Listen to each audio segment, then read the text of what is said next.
அந்த கடைசி மதுவின் கடைசி மிடரை குடிச்சு முடிச்சா நடிகை. அந்த நில ஒளியில் அப்படியே ஒரு தேவதை மாதிரி மின்னினா. இன்னும் கொஞ்ச நேரத்தில் அந்த அழகு தேவதை இறக்கப் போகிறாள் என்பதை யாரும் தன்னோட கொடுங்கனவிலும் நினைச்சு பார்க்கல. மொத்த தேசத்தையும் அவளின் மரணம் உலுக்கியது. காரணம், அவள் சாதாரண பெண்ணல்ல. இந்திய சினிமா ஏங்கி கிடந்த கனவு தேவதை. கான்களும் கபூர்களும் அவளின் கால்சீட்டுக்காக காத்து கிடந்தாங்க. என் வாழ்க்கையில் இவ்வளவு அழகான பெண்ணை நான் பார்த்ததே இல்லை. ஷாருக் கான் வெளிப்படையாகவே பேசியிருந்தார். ஒரு வருடத்தில் 12 படங்கள். இதுவரை எந்த நாயகியும் இந்த சாதனைக்கு பக்கத்தில் கூட வரல. படங்கள் வந்து குவிஞ்சிட்டே இருந்தது. ஹிந்தியில் மட்டுமில்ல, தெலுங்கு, தமிழ் என வேறு வேறு மொழிகளிலிருந்தும் ஆஃபர்கள் வந்த வண்ணம் இருந்துச்சு. சமீபத்தில்தான் அவளுக்கு திருமணமும் முடிந்தது. அந்த தயாரிப்பாளரை வீட்டின் எதிர்ப்பை மீறி காதல் திருமணம் செய்து கொண்டாள் நடிகை. திருமணத்திற்கு பிறகும் மார்க்கெட் அவளுக்கு குறையவே இல்லை. காரணம், அந்த நடிகைக்கு வெறும் 19 வயசு தான். 19 வயதில் யாரும் நினைத்து கூட பார்க்க முடியாத அத்தனை சாதனைகளையும் ஜஸ்ட் லைக் தட் செய்திருந்தாள் நடிகை. புதிதாக கட்டப்பட்ட அந்த அப்பார்ட்மெண்ட்டின் 5வது ஃப்ளோர் நடிகையோடது. ஜன்னல் மேல் உட்கார்ந்து ரம் குடிப்பது அவளுக்கு ரொம்பவும் பிடித்தமான விஷயம். அந்த வீட்டிற்கு மட்டும் ஜன்னலுக்கு கம்பி கிடையாது. அன்றைய தினம் அவள் வீட்டுக்கு அவளின் ஃபேஷன் டிசைனரும் மருத்துவரும் வந்திருந்தாங்க. தனக்கு பிடிச்சமான உணவை வேலைக்காரியிடம் சமைக்கச் சொன்னா நடிகை. சமையல் நடந்து கொண்டிருந்தது. வந்திருந்த கெஸ்ட் இருவரும் டிவி பார்த்துட்டு இருந்தாங்க. டமால்னு ஒரு சத்தம்.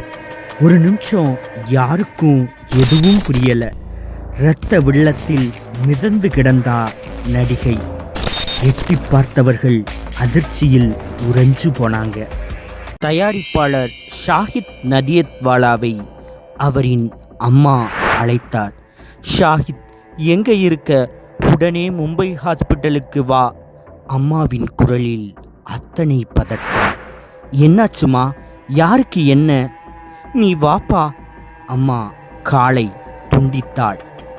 ஷாஹித்தின் கார் ஹாஸ்பிட்டல் நோக்கி பறந்தது.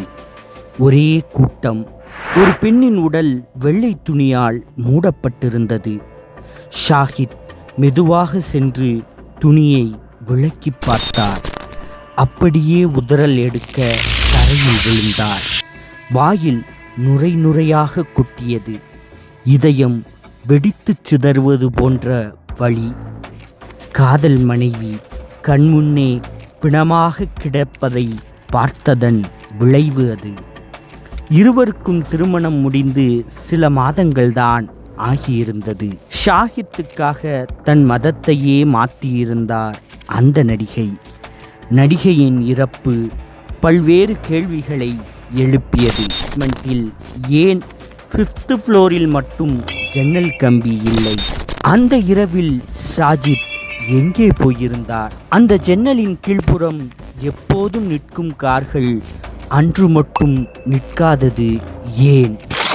நடிகை இறந்து ஒரே மாதத்தில் நடிகைக்கு துணையாக இருந்த வேலைக்காரியும் இறந்து போனாள். இந்த வழக்கை விசாரிக்க முடியாமல் திகைத்து நின்றது மும்பை காவல்துறை. அந்த நடிகை பற்றியும் அவரின் மரணம் பற்றியும் தெரிஞ்சுக்க வீடியோவை முழுசா பாருங்க. 1974 பிப்ரவரி 25 ஜூஹு மும்பையில் பிறந்தவர் தான் திவ்ய பாரதி.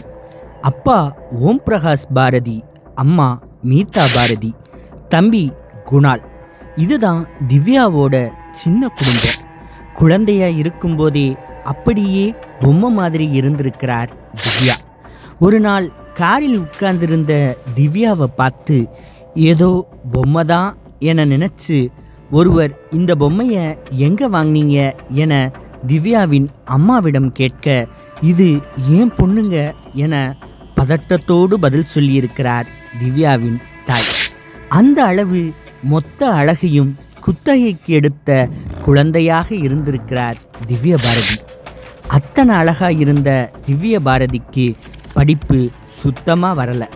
இனி நடிப்புத்தான் நம்ம காப்பாற்றும் என நம்பிய திவ்ய பாரதி மாடலிங்கில் கவனம் செலுத்தினார். பாலிவுட் ஹீரோ ஜிதேந்திரா என்றால் திவ்யாவுக்கு அவ்வளவு பிடிக்கும். எப்படியாவது ஒரு நாள் ஜிதேந்திராவுக்கு ஜோடியாக நடிப்பேன்னு சவால் விட்டார் திவ்யா. கொடுமை என்னன்னா, ஜிதேந்திராவுக்கு பெண்ணாக நடிக்கும் பாக்கியம்தான் திவ்யாவுக்கு கிடைத்தது. அன்றைய பாலிவுட்டின் சூப்பர் ஸ்டார் கோவிந்தாவின் சகோதரர் கீர்த்திகுமார் திவ்யாவை ஒரு சீடி கடையில் பார்த்தார். அடுத்த கோவிந்தா படத்திற்கு திவ்யாதான் கதாநாயகி. பார்த்த மாத்திரத்திலேயே முடிவு செய்தார் கீர்த்திகுமார். ராதா கா சங்கமம் படத்தில் திவ்யாதான் ராதா. அவசரமாக திவ்யாவின் பெற்றோர்களை சந்தித்து அவர்களின் சம்மதத்தையும் வாங்கினார் கீர்த்திகுமார். மற்றொரு புறம் படத்தின் இயக்குனர் திலீப் சங்கரையும் சமாதானப்படுத்தி எப்படியாவது திவ்ய பாரதியை ஹீரோயின் ஆக்கிவிட வேண்டும் என துடிச்சாரு கீர்த்திகுமார். படத்திற்காக நடனம் மற்றும் சண்டை பயிற்சிகள் திவ்யாவுக்கு தரப்பட்டுச்சு. இயக்குனருடன் ஏற்பட்ட மோதலின் காரணமாக படத்தில் இருந்து விலகினார் திவ்ய பாரதி. பிறகு ஜூஹு சாவ்லாவை நடிக்க வைத்து ராதா கா சங்கம் படம் வெளியானது. ராதா கா சங்கம் படத்தில் நடிக்கும்போது திவ்ய பாரதிக்கு வயது 14 தான்.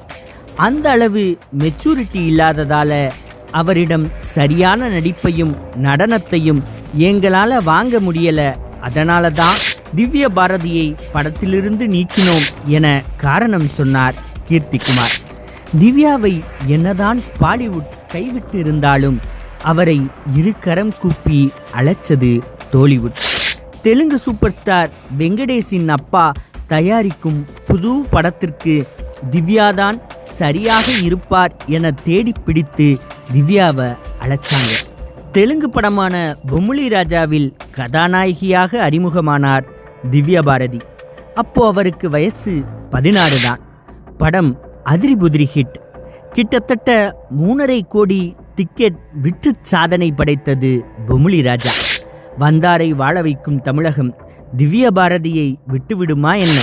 உடனே திவ்ய பாரதியை தமிழ் சினிமா அழைத்தது. நிலா பெண்ணே என்ற தமிழ் படத்தில் திவ்ய பாரதி நடித்தார். 1992 மட்டும் 10 தென்னிந்திய படங்களை நடித்தாரு திவ்ய பாரதி. தன் தவறை உணர்ந்த பாலிவுட் திவ்ய பாரதியை மீண்டும் அழைச்சது. அவரின் அட்டகாசமான நடிப்பில் விஸ்வத்மா படம் வெளியானது. பாடல்கள் அனைத்தும் செம ஹிட். அதுவும் திவ்ய பாரதியின் அந்த ஐகானிக் சாங் அவரின் மாஸ்டர் பீஸ். அடுத்தடுத்து பாலிவுட்டின் டாப் ஸ்டார்கள் திவ்யாவின் கால்சீட்டுக்காக காத்து கிடந்தாங்க. மீண்டும் கோவிந்தாவோடு ஷோலா ஆர் சப்னம் படத்தில் நடித்து கொண்டிருந்தார் திவ்ய பாரதி. அப்போதுதான் தயாரிப்பாளர் ஷாஹித் நடியவாலாவை சந்திச்சார். திவ்யாவின் அழகில் சொக்கிப் போனார் ஷாஹித். இருவரும் நெருங்கி பழக அந்த பழக்கம் காதலில் முடிஞ்சது. ஷாஹித்தை திருமணம் செய்ய வேண்டும் என்பது திவ்யாவோட எண்ணம். ஆனால் திவ்யாவின் அப்பாவும் அம்மாவும் இந்த திருமணத்தை ஒத்துக்கொள்ளவில்லை. பெற்றோர்களின் எதிர்ப்பை மீறி மே 10, 1992 ஷாஜித்தை கரம் பிடித்தார் திவ்ய பாரதி. ஷாஜித்துக்காக இஸ்லாம் மதத்துக்கும் மாறினார் திவ்ய பாரதி. தன் பெயரை சனா என மாற்றிக்கொண்டார். திருமணம் முடிந்த சமயத்தில் திவ்யாவின் கையில் மொத்தம் 20 படங்கள் இருந்தன.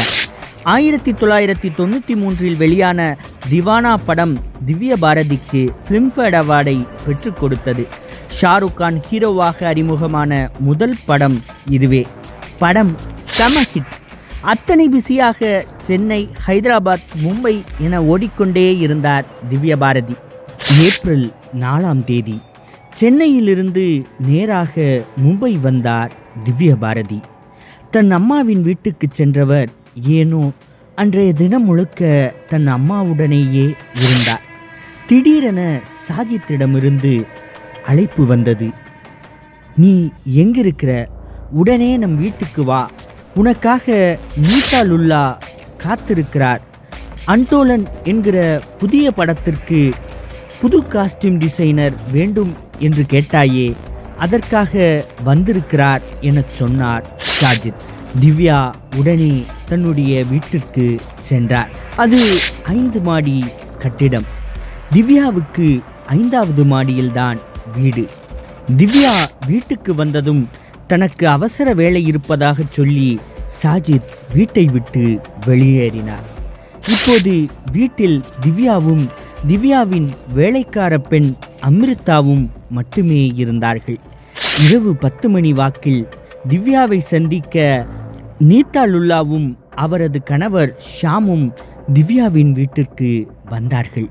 3 பேரும் அப்படியே மது அருந்த தொடங்கினார்கள். எப்போதும் போலவே அந்த ஜன்னலில் காலையாட்டிக்கொண்டே அசால்ட்டாக உட்கார்ந்து மது அருந்திக் கொண்டிருந்தார் திவ்யா. அப்போது எதிர்பாராத விதமாக நிலை தடுமாறி திவ்யா அப்படியே 5ஆம் தளத்திலிருந்து கீழே விழுந்தார். பதறி அடித்து கொண்டு திவ்யாவை கூப்பர் ஹாஸ்பிட்டலுக்கு தூக்கி கொண்டு ஓடினார்கள். ஆனால் திவ்யா ஏற்கனவே இறந்து விட்டதாக டாக்டர் அறிவித்தார். வெறும் 19 வயதில் அந்த கனவு நாயகி மரணத்தை உடுத்தி கொண்டாள். திவ்ய பாரதியின் மரணம் பல கேள்விகளை எழுப்பியது. முதலில் சந்தேக ரேகை ஷாஹித்தின் மீதே படர்ந்தது. சம்பவம் நடந்தபோது ஷாஹித் ஏன் வீட்டில் இல்லை? பல கேள்விகள் ஷாஹித்தை நோக்கி இருந்தது. ஆனால் ஷாஹித் மீதான எந்த குற்றச்சாட்டுக்கும் ஆதாரம் இல்லை என மும்பை போலீஸ் ஷாஹித்துக்கு கிளீன் சிட் கொடுத்தது. தொழில் போட்டி என்ற ரீதியில் விசாரணை நடைபெற்றது. திவ்ய பாரதி அப்படியே ஸ்ரீதேவி மாதிரி இருக்கிறார். திவ்ய பாரதியின் வருகை ஸ்ரீதேவியின் மார்க்கெட்டை பெரிய அளவு காலி செய்துவிட்டது. இதனால் இந்த மரணத்தில் ஸ்ரீதேவிக்கும் எதுவும் தொடர்பு உண்டா என ரகசியமாக கிசுகிசுத்தது பாலிவுட். ஸ்ரீதேவி எதையோ மறைக்கிறார் என மக்களும் நினைத்தார்கள். இந்த மரணத்துக்கும் ஸ்ரீதேவிக்கும் எந்த சம்பந்தமும் இல்லை என மும்பை காவல்துறை தடாலடியாக சொன்னது. இந்த மரணத்தில் மட்டும் ஏன் இத்தனை சந்தேகங்கள்? காரணம் இல்லாமல் இல்லை. அந்த அபார்ட்மெண்ட்டின் அனைத்து வீடுகளிலும் அயன் கேட் போடப்பட்டது. ஆனால் திவ்ய பாரதியின் ஜன்னலில் மட்டும் அந்த கிரில் கேட் இல்லை. அதே போல அந்த ஜன்னலின் கீழ்ப்புறம் எப்போதும் கார்கள் நிறுத்தப்பட்டிருக்கும். ஆனால் அன்றைய தினம் ஒரு கார் கூட நிறுத்தப்படவில்லை. இதனால் திவ்ய பாரதியின் உடல் நேரடியாக கான்கிரீட் தரையில் மோதி இவ்வளவு பரிதாபமான மரணம் திவ்ய பாரதிக்கு ஏற்பட்டது. திவ்யாவின் கணவர் ஷாஜித்துக்கு நிழல் உலக தொடர்பு இருந்ததாகவும் அதை கண்டுபிடித்த திவ்யா வெளியில் சொல்ல இருந்ததாகவும் அதனால்தான் இந்த நிலை திவ்யாவுக்கு ஏற்பட்டதாக பலர் முணுமுணுத்தார்கள். ஆனால் அதற்கு எந்த ப்ரூஃபும் இல்லை என போலீஸ் அதை நிராகரித்தது. அதேபோல திவ்யாவின் வேலைக்கார பெண் அம்ரிதா திவ்யாவை சிறுவயதிலிருந்தே வளர்த்தவர். திவ்யா இறந்த 1 மாதத்திலேயே ஹார்ட் அட்டாக்கில் இறந்து போனார் அம்ரிதா. இந்த மரணமும் பல சந்தேகங்களையும் கேள்வியையும் எழுப்பியது. ஆனால் அத்தனை சந்தேகங்களையும் கேள்விகளையும் திவ்யாவின் தந்தையே மறுத்தார். இது ஒரு ஆக்சிடென்ட் டெத், அவ்வளவுதான் என அழுத்தமாக சொன்னார். சொன்னாரா, சொல்ல வைக்கப்பட்டாரா என்பது $1 மில்லியன் கேள்வி. 19 வயதில் 2 வருடங்களில் திவ்யா தொட்ட உயரம் இந்திய சினிமா உள்ளவரை அழியாத காலத்தின் தடம்.